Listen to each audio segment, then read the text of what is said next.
The first method of composting is just standard composting. So right here, as you can see, we have just a normal bucket with some holes drilled in the bottom sides and the top of the lid.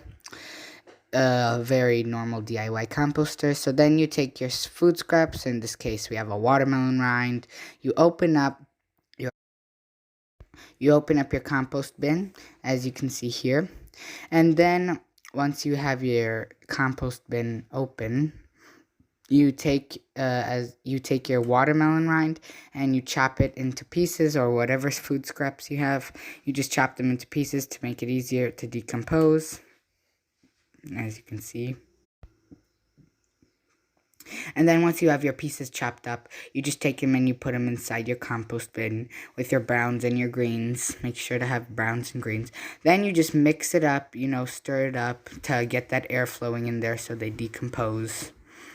You want it to be nice and stirred, stirred at least 15 minutes every week. And once you have it stirred, you just pop the lid back on and let it decompose. This is what it will turn out like in about a few weeks to a few months. Nice, rich compost with lots of nutrients for your plants. The second method of composting is trench composting. You dig a hole in your garden, usually about a 1-inch hole, 1 foot hole, so animals don't dig it up, You want to get the hole and you want to clear the dirt, and then you want to take your food scraps and put them into pieces. These watermelon rinds, we're chopping them into pieces, as you can see. Then you want to add them inside the hole. You want to add your food scraps. You can add browns and greens, and even sometimes meat.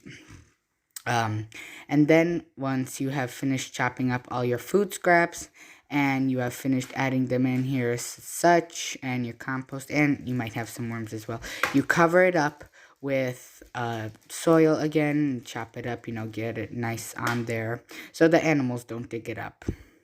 Thank you.